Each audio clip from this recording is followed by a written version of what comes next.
Hello everyone, welcome to सबकी पाठशाला। और क्लास 8 का लेक्चर है ये न्यायपालिका, जिसमें हम करने वाले हैं। और चैप्टर के नोट्स भी लगाए जाएंगे साथ में ही, और चैप्टर को डिटेल में अच्छे से बताया जाएगा।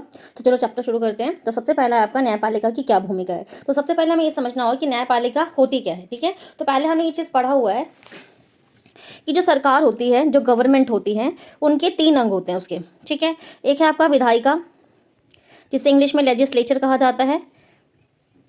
दूसरा है आपका कार्यपालिका, जिसे एग्जीक्यूटिव कहा जाता है इंग्लिश में। और तीसरा है न्यायपालिका, जिसे जुडिशरी कहते हैं। तो इस चैप्टर में हम बेसिकली जुडिशरी के बारे में पढ़ने वाले हैं, यानी न्यायपालिका के बारे में पढ़ने वाले हैं। जैसे कि नाम से क्लियर हो रहा है, न्यायपालिका यानी कि इसका मेन काम क्या है, न्याय करना है और देश में शांति व्यवस्था बनाए रखना है। ठीक है, मुख्य रूप से। इसके अलावा और भी काम करती है, उनके बारे में हम डिटेल में पढ़ने वाले हैं। और ये आपका बहुत इंपॉर्टेंट क्वेश्चन बनता है एग्जाम के लिए कि न्यायपालिका के कार्य लिखो, right the functions of judiciary. ठीक है, तो ये क्वेश्चन आपको तैयार करना है पेपर के लिए। बाकी चैप्टर शुरू करते हैं। अदालतें बहुत सारे मुद्दों पर फैसले सुनाती है।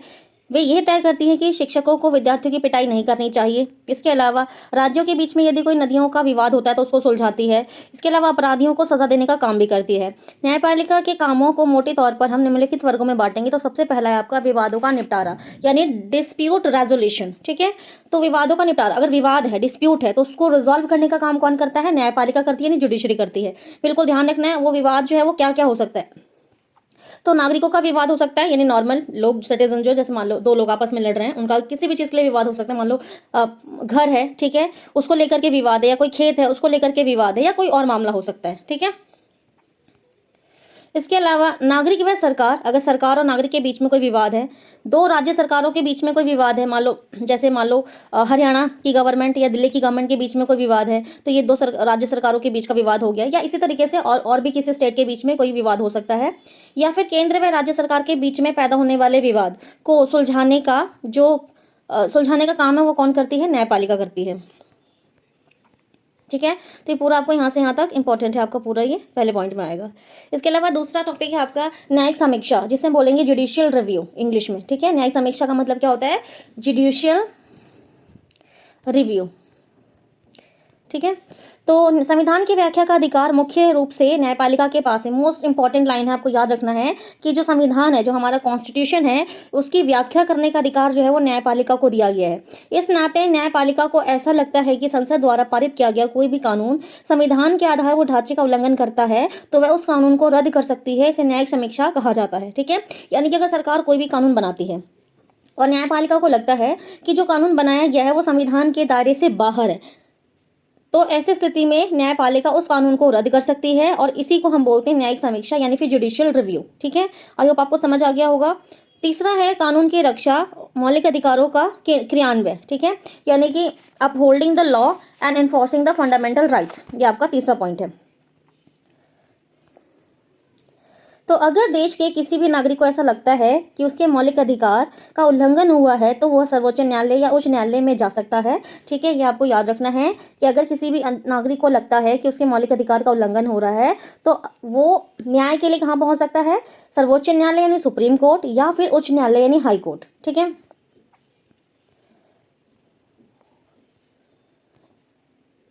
इसके अलावा संविधान के अनुच्छेद 21 में प्रत्येक नागरिक को, ये बिल्कुल इंपॉर्टेंट आपका आर्टिकल 21, राइट टू लाइफ, यानी कि संविधान के अनुच्छेद 21 में प्रत्येक नागरिक को जीवन का अधिकार दिया गया है। इसमें स्वास्थ्य का अधिकार भी शामिल है, ये याद रखना है आपको, एमसीक्यू में पूछा जा सकता है। ठीक है, ये है भारत के सर्वोच्च न्यायालय की पिक्चर है। ठीक है, सुप्रीम कोर्ट ऑफ इंडिया है। इसकी स्थापना 26 जनवरी 1950 को की गई थी, ये आपको याद रखना है, एमसीक्यू में आ सकता है। ठीक है, 26 जनवरी 1950 को इसकी स्थापना की गई थी। उसी दिन हमारा देश गणतंत्र भी बना था, संविधान लागू हुआ था।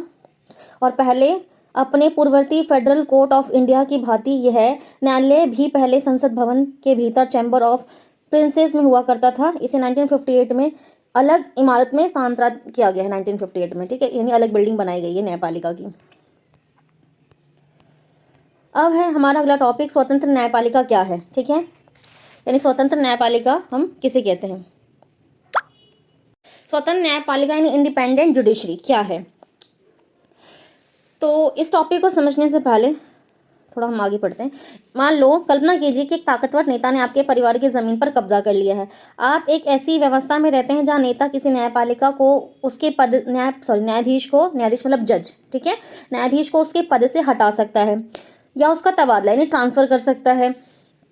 जब आप इस मामले को अदालत में ले जाते हैं तो न्यायाधीश भी नेता के हिमायत करता दिखाई देता है, ठीक है। यानी कि अगर मान लो कोई जज है, कोई न्यायाधीश है, ठीक है, और ये व्यवस्था किया गया है कि कोई जो नेता है वो क्या कर सकता है, इसका ट्रांसफ़र कर सकता है या इसको नौकरी से हटा सकता है। अब ऐसे स्थिति में जब ये कोई भी फैसला करेगा तो इसके ऊपर दबाव रहेगा कि कहीं मेरी नौकरी ना चली जाए, ठीक है, या कहीं मेरा ट्रांसफ़र ना कर दिया जाए। ऐसे में ये बिना डरे जो है वो फैसले नहीं ले पाएगा, ठीक है।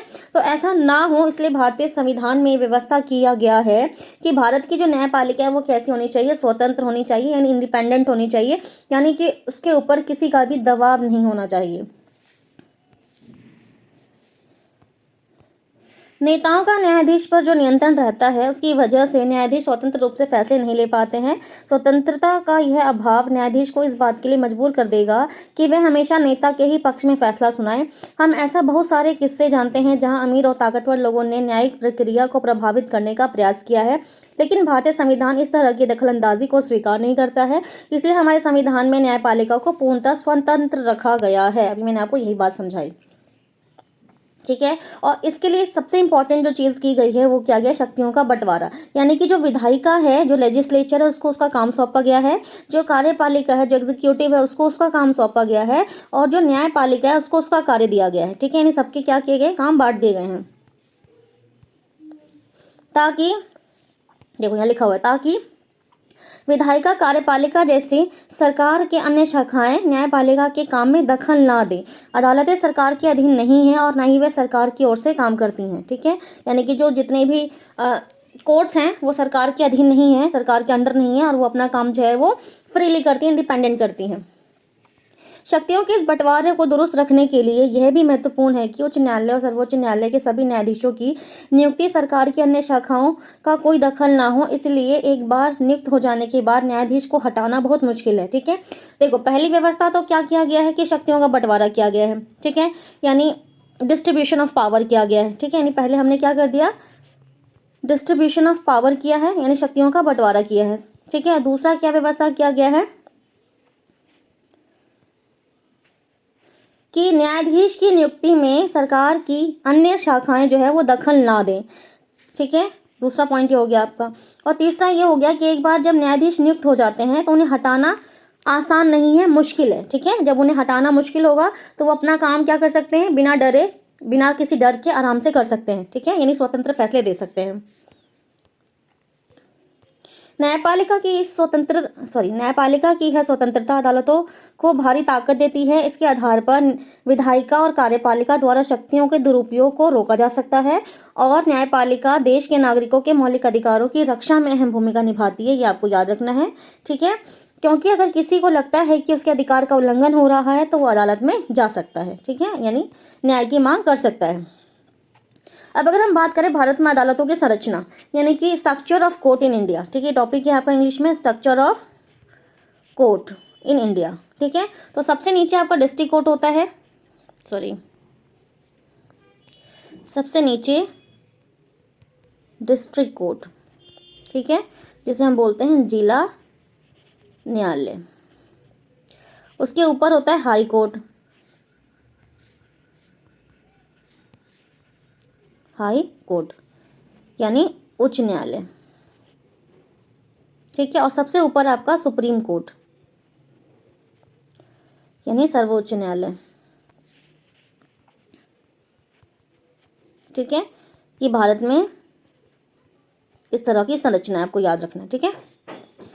चलो अब एक बार रीड आउट कर लेते हैं। हमारे देश में 3 अलग अलग स्तर पर अदालतें हैं। नीचे स्तर पर बहुत सारी अदालतें हैं। ऊपरी स्तर पर केवल एक अदालत है। जिन अदालतों के से लोग का सबसे ज़्यादा ताल्लुक है उन्हें अधीनस्थ न्यायालय या फिर जिला न्यायालय कहते हैं। ये अदालतें आमतौर पर जिले या तहसील के स्तर पर किसी भी शहर में होते हैं, ठीक है, यानी जिले में पाए जाते हैं, इसलिए इन्हें जिला न्यायालय कहा जाता है। प्रत्येक राज्य जिलों में बटा होता है और हर जिले का एक न्यायाधीश होता है, ठीक है।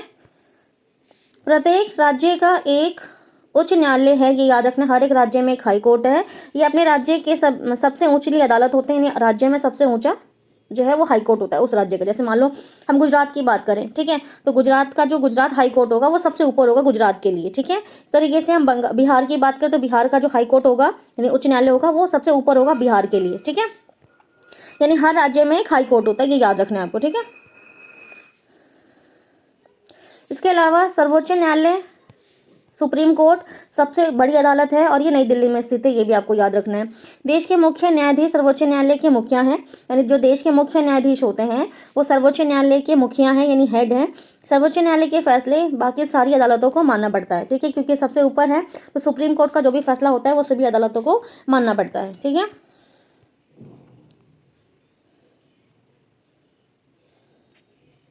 ये अलग अलग स्टेट्स के बारे में देखो आपको बताया हुआ है, ठीक है, कि आज देश भर में 25 हाई कोर्ट है, नहीं 25 उच्च न्यायालय हैं, ठीक है।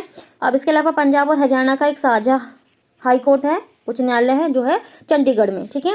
इसके अलावा दूसरी तरफ जो 4 राज्य हैं पूर्वोत्तर के, जैसे कि असम, नागालैंड, मिजोरम, अरुणाचल प्रदेश के लिए गुवाहाटी में एक हाई कोर्ट बनाया गया है। 1 जनवरी 2019 को आंध्र प्रदेश और तेलंगाना में अलग अलग उच्च न्यायालय बनाए गए हैं। ज़्यादा से ज़्यादा लोगों के लिए नज़दीक पहुंचने के लिए कुछ न्यायालयों की राज्य के अन्य हिस्से में भी बेंच जो है वो है, ठीक है। इसके अलावा ये डेट्स बताए हुए हैं आपको कि कोलकाता में 1862 में बना था, बम्बई और मद्रास में जो है कोलकाता में 1862 में कोलकाता, बम्बई और मद्रास में 3 प्रेसिडेंसी शहर थे, ठीक है। ये जब हमारा देश गुलाम था तब के बारे में ये।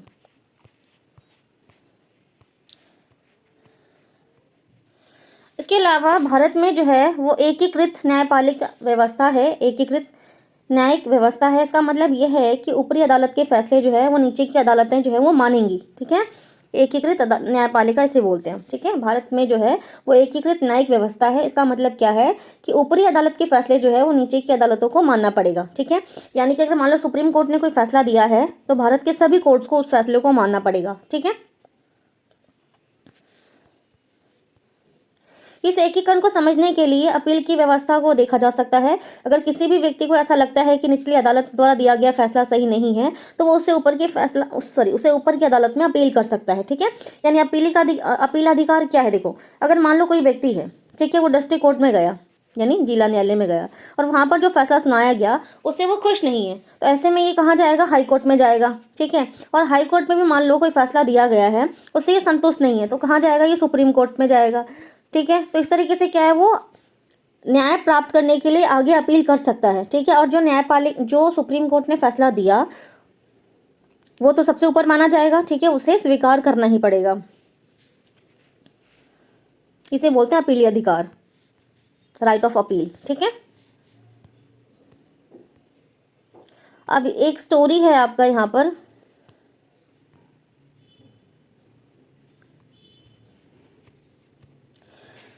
उन्नीस सौ 1980 के फरवरी महीने में लक्ष्मण कुमार ने 20 वर्षीय सुधा गोयल से विवाह किया। वे दिल्ली में एक फ्लैट में रहते थे जहां लक्ष्मण के भाई और उसके परिवार भी रहा करते थे। 2 दिसंबर 1980 को सुधा की अस्पताल में मौत हो गई और वो जली हुई थी और वहाँ वो उसकी मृत्यु हो गई। सुधा के घर वालों ने अदालत में मुकदमा दायर किया। जब निचली अदालत के सामने यह मुकदमा आया तो 4 पड़ोसी को भी गवाह के तौर पर बुलाया गया और पड़ोसियों ने बयान दिया कि 1 दिसंबर की रात को उन्होंने सुधा की चीख जो थी वो सुनी थी और मामला जानने के लिए वे बलपूर्वक लक्ष्मण के घर में घुसे। वहां उन्होंने देखा कि सुधा की साड़ी से आग की लपटें उठ रही हैं। उन्होंने सुधा को एक बोरे और कंबल में लपेटकर आग बुझाई। सुधा ने बताया कि उसके सास शकुंतला ने उसके ऊपर मिट्टी का तेल डाला था और लक्ष्मण कुमार ने आग लगाई। मुकदमे के दौरान सुधा के परिवार वालों और एक पड़ोसी ने कहा कि सुधा के ससुराल वाले उसके साथ बहुत ज़्यादा मार पिटाई करते थे और उनकी मांग थी कि पहले बच्चे के पैदा होने पर उन्हें एक बड़ी रकम, एक स्कूटर और एक फ्रिज दिया जाए, मतलब उन्होंने डिमांड करी थी, ठीक है। अपने बचाव में लक्ष्मण और उसकी माँ ने कहा कि सुधा दूध गर्म कर रही थी तभी उसके साड़ी में आग लग गई। इन सभी बयानों और साक्ष्यों के आधार पर निचली अदालत ने लक्ष्मण और उसकी मां शकुंतला और सुधा के जेठ सुभाष चंद्र को दोषी करार दिया और तीनों को मौत की सजा जो है वो सुना दी। ये मामला कहाँ पहुंचा था, डिस्ट्रिक्ट कोर्ट में पहुंचा और डिस्ट्रिक्ट कोर्ट में क्या फैसला मिला कि तीनों को फांसी की सजा मिले, मतलब तीनों को मौत की सज़ा मिलेगी। ठीक है। अब 1983 में, मतलब 3 साल बाद, नवंबर के महीनों में तीनों आरोपी ने इस फैसले के खिलाफ उच्च न्यायालय में अपील करा।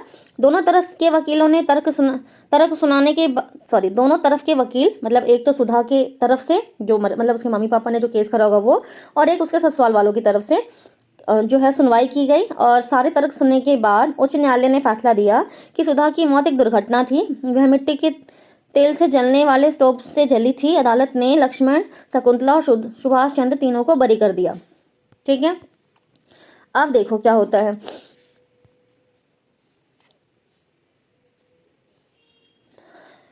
1980 के दशक में देश भर के महिला संगठन दहेज हत्याओं के खिलाफ आवाज उठा रहे थे। उन्हें इस बात पर दुख था कि अदालतें इस तरह की दुर्घटनाओं में दोषियों को दंडित नहीं कर पा रही हैं।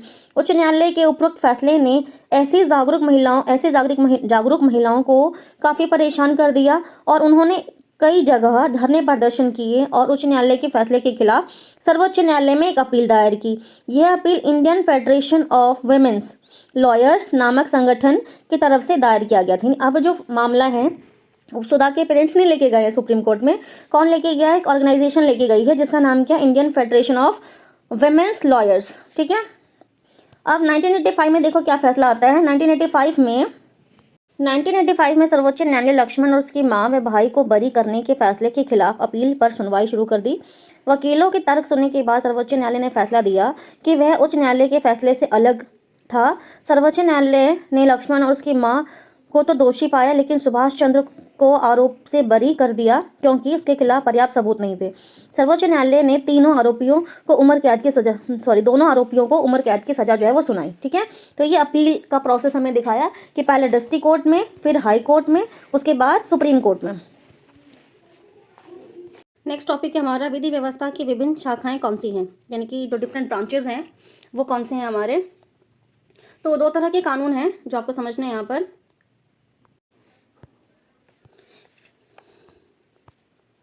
एक है आपका फौजदारी कानून जिसे क्रिमिनल लॉ कहते हैं हम इंग्लिश में, और दूसरा है दीवानी कानून जिसे सिविल लॉ कहा जाता है। ठीक है। तो जैसे नाम से क्लियर हो रहा है, जो क्रिमिनल लॉ है आपका, जो फौजदारी कानून है, ये ऐसे व्यवहार या क्रियाओं से संबंधित है जिन्हें कानून में अपराध माना जाता है। ठीक है। जैसे चोरी, हत्या, दहेज के लिए औरतों को तंग करना, ये सारी क्रिमिनल हैं, मतलब क्राइम्स हैं, इसलिए से हम क्रिमिनल लॉ के अंदर यानी फौजदारी कानून के अंदर रखते हैं। ठीक है।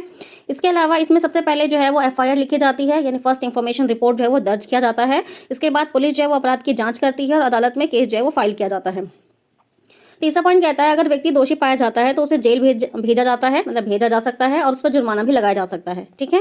अब अगर हम बात करें दीवानी कानून की, जैसे सिविल लॉ कहा जाता है, तो सिविल लॉ के अंदर इसका संबंध व्यक्ति विशेष के अधिकारों के उल्लंघन व अवहेलना से होता है। उदाहरण के लिए इसके अंदर जैसे जमीन से लेकर के कोई विवाद हो गया, ठीक है, चीज़ों की खरीदारी से रिलेटेड किराया हो गया, तलाक हो गया, ये सारे विवाद जो है वो इसके अंदर शामिल हैं। ठीक है। प्रभावित पक्ष की ओर से न्यायालय में एक याचिका दायर किया जाता है, यानी जिसके साथ भी इस तरह की घटना घटी है वो क्या करेगा। मान लो कोई मकान मालिक है, उसको किराया नहीं दे रहा किराएदार, तो जो प्रभावित पक्ष है इसके अंदर वो मकान मालिक हुआ, तो मकान मालिक जो है वो क्या करेगा, याचिका दायर करेगा कोर्ट के अंदर। अगर मामला किराए से संबंधित है तो मकान मालिक या किराएदार मुकदमा, मतलब दोनों में से कोई भी जो है वो दायर कर सकता है। ठीक है। अदालत राहत की व्यवस्था करती है। उदाहरण के लिए अगर मकान मालिक और किराएदार के बीच में विवाद है तो अदालत यह आदेश दे सकती है कि किराएदार मकान को खाली करे या फिर बकाया किराया जो है वो उसे चुका दिया जाए। ठीक है। तो ये आपका टॉपिक खत्म हो गया। अगला टॉपिक है हमारा, क्या हर व्यक्ति अदालत की शरण में जा सकता है, यानी कि does everyone have access to the court, यानी कि क्या सभी लोग कोर्ट जा सकते हैं न्याय के लिए, यानी जस्टिस के लिए। तो इसका अर्थ यह है कि प्रत्येक नागरिक को अदालत के माध्यम से न्याय मांगने का अधिकार है। ठीक है। इसका मतलब क्या है कि भारत के सभी नागरिक देश के न्यायालय की शरण में जा सकते हैं, यानी कि वो न्याय जो है वो मांग सकते हैं। ठीक है।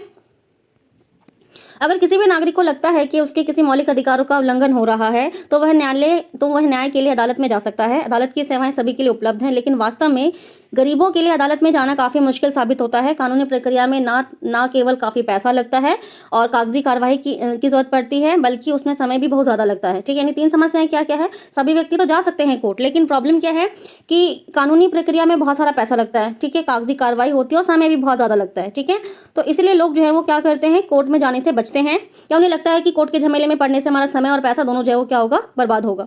अगर कोई व्यक्ति गरीब है और उसको पढ़ना लिखना नहीं आता, तो उसका पूरा परिवार दिहाड़ी मजदूरी पे चलता है, तो वो अदालत में जाने से और इंसाफ पाने की उम्मीद से मतलब अदालत जाना और इंसाफ पाना उसके लिए बहुत ज़्यादा मुश्किल हो जाता है।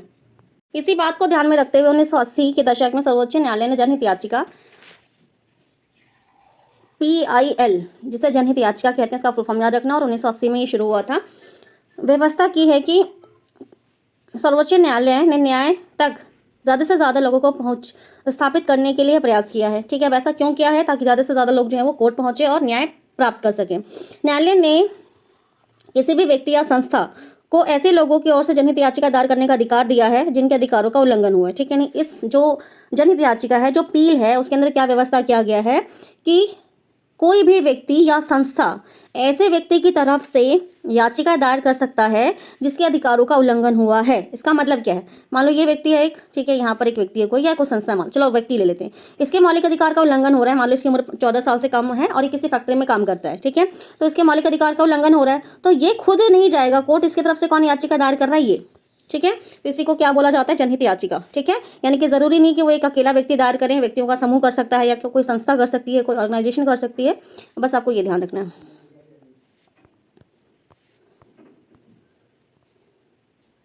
इसके अलावा न्यायालय ने कानूनी प्रक्रिया को बेहद सरल बना दिया है। अब सर्वोच्च न्यायालय या उच्च न्यायालय के नाम से भेजे गए पत्र या तार को भी जनहित याचिका जो है वो माना जा सकता है। ठीक है, यानी अगर कोई भी व्यक्ति या व्यक्तियों का समूह या कोई संस्था न्यायालय को पत्र लिखता है या कोई टेलीग्राम भेजता है तो उसको भी जनहित याचिका माना जा सकता है।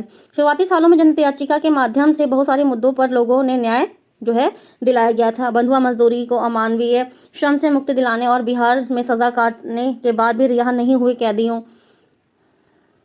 के लिए जनहित याचिका का इस्तेमाल जो है वो किया गया था। ठीक है, इसके अलावा सरकारी सहायता प्राप्त स्कूलों में बच्चों को दोपहर का जो भोजन दिया जाता है, जिसे मिड डे मील कहा जाता है, उसकी व्यवस्था भी जनहित याचिका के फलस्वरूप ही जो है वो की गई थी। ठीक है,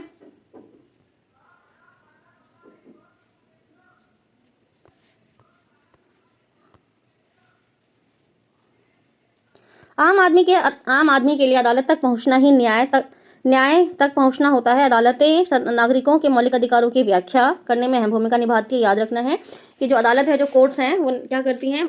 लोगों के मौलिक अधिकारों की व्याख्या करती हैं। ठीक है, इसके अलावा संविधान के अनुच्छेद 21 की व्याख्या करने के बाद यह बात कहा गया है कि जीवन के अधिकार में भोजन का अधिकार भी शामिल होता है। इसलिए अदालत ने राज्य को आदेश दिया कि वह दोपहर के भोजन की व्यवस्था जो है वो लोगों के दोपहर के भोजन की योजना, मिड डे मील सहित सभी लोगों को भोजन मुहैया कराने के लिए आवश्यक कदम जो है वो उठाए। लेकिन अदालत के कुछ फैसले ऐसे भी रहे हैं जिन्हें लोग आम आदमी के लिए नुकसानदेह मानते हैं।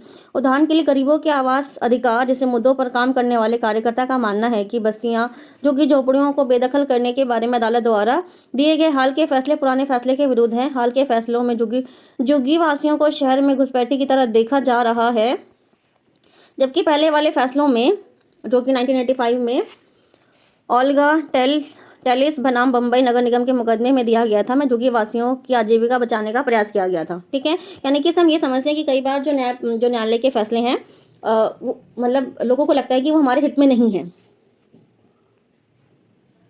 ठीक है, इसके अलावा भी एक बात कही जाती है कि इंसाफ में देरी जो है यानी कि इंसाफ का कत्ल है। ठीक है, यानी अगर न्याय मिलने में देरी हो रहा है तो उसका मतलब क्या है कि वो इंसाफ का कत्ल है। इसे इंग्लिश में बोलते हैं हम justice delayed is justice denied. ठीक है, इसके बावजूद इस बात से इनकार नहीं किया जा सकता है कि लोकतांत्रिक भारत में न्यायपालिका ने एक महत्वपूर्ण भूमिका निभाई है।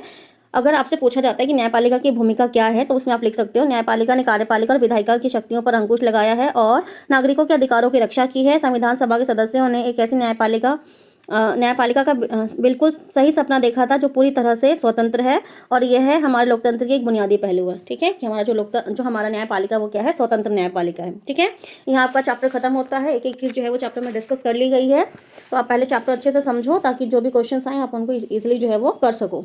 ठीक है, आगे थैंक यू फॉर वॉचिंग।